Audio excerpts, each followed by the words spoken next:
경매 입찰, 도대체 얼마를 써야 할지 모르시겠나요? 낙찰 욕심에 너무 높게 쓰면 손해만 보고 후회하겠죠? 그렇다고 너무 낮게 쓰면 폐찰만 하니까 지치고 맥이 빠질 겁니다. 내가 정한 입찰가, 도대체 제대로 정한 건지 감조차 안 온다면 오늘 영상 끝까지 보세요. 시세조사부터 입찰가 계산까지 모두 알게 되실 겁니다. 우리가 낙찰을 받으면 매도를 해서 수익을 내겠죠? 그리고 이 매도가에서 우리가 낙찰받은 가격을 빼고 매도할 때까지 든 모든 비용을 빼면 순수익이 될 거예요. 입찰가를 계산하려면 이걸 조금 바꿔주면 됩니다. 매도가에서 우리가 얻게 될 순수익과 비용을 빼주면 입찰가가 되는 거죠. 그러니까 얼마에 입찰할지 알려면 이 세 가지를 알아야 합니다. 매도가, 순수익, 비용. 오늘 이 세 가지에 대해 파헤쳐 보겠습니다. 여기서 제일 중요한 건 역시 매도가를 알아내는 거겠죠? 매도가, 즉 시세를 잘못 조사하면 손해가 막심해질 수 있으니까요. 오늘 제가 알려드린 대로만 하면 절대 그런 실수는 안 하시게 될 겁니다. 오늘은 빌라를 중심으로 설명을 드릴게요. 빌라를 할 줄 아시면 아파트는 당연히 하실 수 있게 되니까요. 일단 가장 빨리 추측하는 방법은 공시지가를 이용하는 겁니다. 우리가 전세 들어가서 살 때 보증금이 크다 보니까 전세 보증보험을 대부분 가입합니다. 이때 가입 금액의 한도가 공시지가의 126%죠. 그래서 대부분의 빌라의 전세가는 여기에 맞춰져 있어요. 여기서 중요한 건 이 전세가로 매매가를 어느 정도 예측할 수 있다는 겁니다. 수도권의 빌라라면 아무리 매매가가 싸도 이 전세가보다 싼 경우는 거의 없습니다. 그래서 이 전세가의 기준인 공시지가 곱하기 126%에 일정 금액을 더하면 매매 시세가 되는 거죠. 예를 들어 서울 같은 경우에는 여기에 3천만 원 정도 더해주면 매매가 근처인 경우가 많습니다. 그럼 이게 시세 조사를 제대로 시작하기 전에 하나의 기준점이 되는 거죠. 물론 이 계산이 항상 맞는 건 아니기 때문에 반드시 실거래가 조사도 같이 해서 비교해 봐야 합니다. 디스코나 부동산 플래닛 같은 실거래가 사이트에서 조사하시면 되는데요. 입지, 연식, 전용 면적 등 조건이 비슷한 빌라의 실거래가들을 보고 얼마 정도의 매도가 될지 예측을 해보는 거죠. 실제로 같이 한번 해볼까요? 서울 중랑구 면목동에 있는 빌라입니다. 말소기준 권리 이하로 다 소멸하고 임차인이 있지만 말소기준 등기보다 느려서 대항력이 없어요. 특별히 인수할 게 없죠? 매각 물건 명세서를 봐도 특별히 인수할 건 없어요. 그 사진을 대략 보면 외관도 괜찮고 문에 스티커도 없고 깨끗하네요. 방 3개, 화장실 2개의 구조고 2015년식으로 아직 10년도 안 됐어요. 간단히 입지를 보면 역에서 500m도 안 떨어져 있고 앞에 초등학교도 있어서 괜찮아 보입니다. 이제 시세조사를 해볼 건데요. 먼저 앞에서 얘기한 공시지가를 이용해서 먼저 확인을 해볼게요. 현재 공시지가가 2억 300만 원이에요. 공시지가 2억 300만 원에 126%를 구하면 2억 5,578만 원입니다. 여기에 3천만 원을 더하면 대략 2.85억 정도 되네요. 그럼 이걸 기준으로 조사를 시작해 보겠습니다. 먼저 실거래가 사이트에 들어가서 조사를 해볼게요. 저는 디스코 사이트가 보기 편해서 자주 보는데요. 이 사이트에 들어와서 해당 경매 물건의 번지를 입력하면 그 해당 건물의 과거 실거래가가 이렇게 뜹니다. 가장 최근 거래가 21년에 2억 7,500에 거래를 했어요. 그리고 경매 물건이랑 같은 층인 2층도 16년에 2억 7천 정도의 거래를 했네요. 그런데 이게 과거니까 이 근처에서 비슷한 연식에, 비슷한 평형에, 비슷한 입지에 있는 물건의 실거래가를 비교해 보시면 되는데요. 이 경매 물건의 전용 면적이 43.88m2의 15년식이니까 비슷한 물건의 실거래가랑 비교해 보시면 돼요. 보시면 전용 40m2의 13년식이 22년 11월에 3억에 거래가 됐었네요. 그리고 이쪽에도 보시면 전용 36m2인 14년식이 22년에 3억 1천에 거래가 됐어요. 그리고 바로 옆에 전용 48m2인 12년식이 올해 5월에 3억 1,300에 거래가 됐습니다. 이 최근에 거래된 매물이 경매 매물보다 조금 더 평수가 커서 보수적으로 3억 또는 2억 9천 정도면 거래가 될 수도 있을 것 같아요. 그래서 실거래가 기준 2억 9천에서 3억 정도면 거래가 될 수 있을 걸로 보입니다. 그 다음엔 이 금액이 경쟁력 있는 금액인지 현재 나와 있는 매물들과 비교해 보면 되는데요. 네이버 부동산에 들어가서 경매 물건이 이곳에 위치하고 있는데 주변에 보시면 3억 6천 비슷한 평수죠? 36m2이니까 더 작네요. 3억 5천 연식은 비슷해요. 15년식 3억 4천 13년식이죠?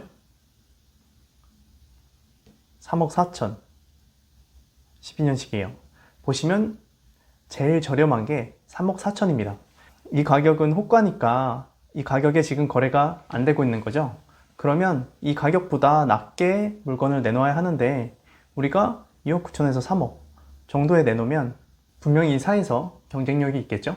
그럼 최종적으로 2억 9천에서 3억이 예상 시세가 되는 겁니다. 이 매물은 공시지가로 계산한 금액이랑 크게 차이가 없죠. 그럼 이제 이 가격을 들고 부동산에 가시거나 전화를 하셔서 내가 조사한 게 맞는지 확인을 해보는 겁니다. 이렇게 해서 예상 매도가를 정했어요. 그 다음은 내 순수익과 비용을 계산하시면 됩니다. 각각 어떤 비용이 있는지는 전에 영상에서 설명을 드렸으니까 오늘은 어떻게 계산하는지 계산기를 통해 계산을 해볼게요.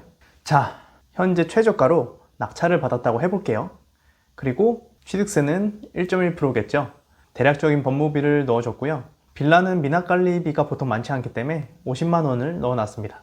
그리고 수리비로는 이제 10년 다 돼가기 때문에 800만 원의 수리비를 넣었고 명도비로 300만 원을 넣어놨습니다. 그러면 전에 제가 설명드린 대로 감정가의 60% 그리고 낙찰가의 80% 중에 낮은 금액이 대출이 된다고 했죠. 그리고 거기에 반공제 서울이니까 5,500만 원을 하면 1억 7천 정도 대출이 나옵니다.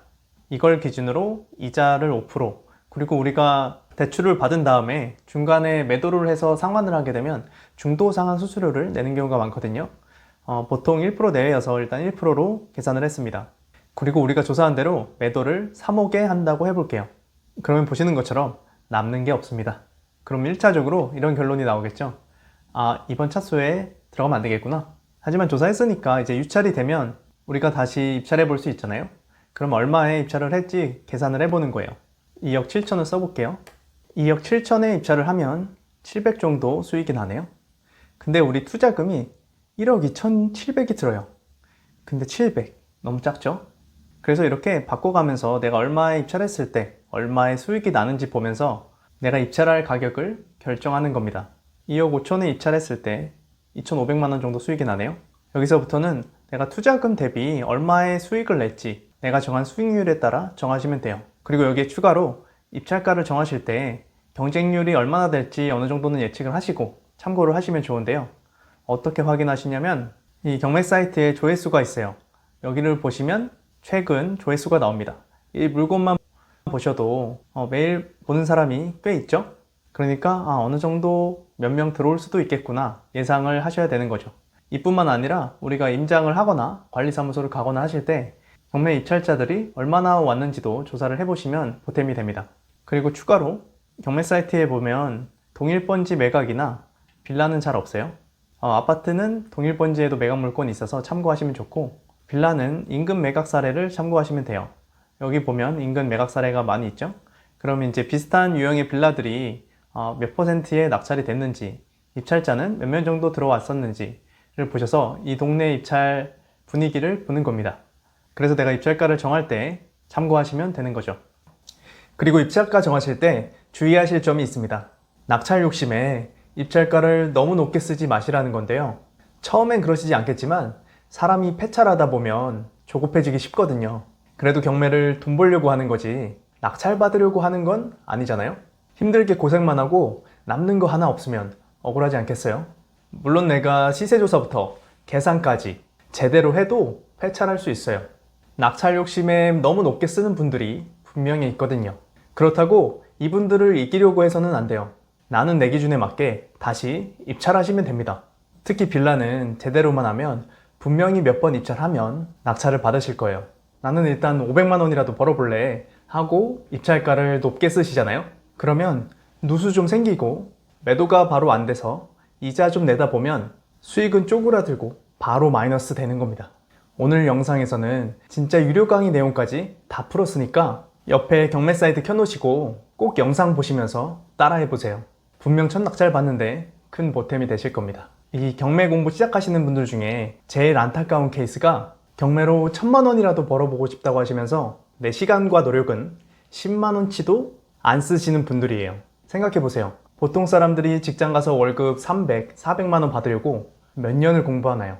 초중고 12년에 대학교까지 하면 16년을 공부합니다. 그런데 경매 공부하실 때는 며칠, 몇 주 공부하시고 몇 천만 원씩 버시길 원하세요. 여러분, 세상에 그냥 되는 건 없습니다. 처음 한두 번은 운 좋게 조금 벌 수 있어도 결국은 내가 한 만큼 벌게 되더라고요. 내가 1,000만 원이 벌고 싶으면 적어도 100만 원치의 시간과 노력은 쏟아 부으셔야 합니다. 내가 1, 2년만 반짝 열심히 노력하면 남은 인생이 훨씬 편해지는데 해볼 만한 거 아닌가요? 오늘이라도 마음 다잡으시고 한 건이라도 입찰가 계산 한번 해보시기 바랍니다. 제가 더 많은 경매 초보분들에게 보탬이 될 수 있도록 구독과 좋아요도 부탁드립니다. 그럼 오늘도 화이팅!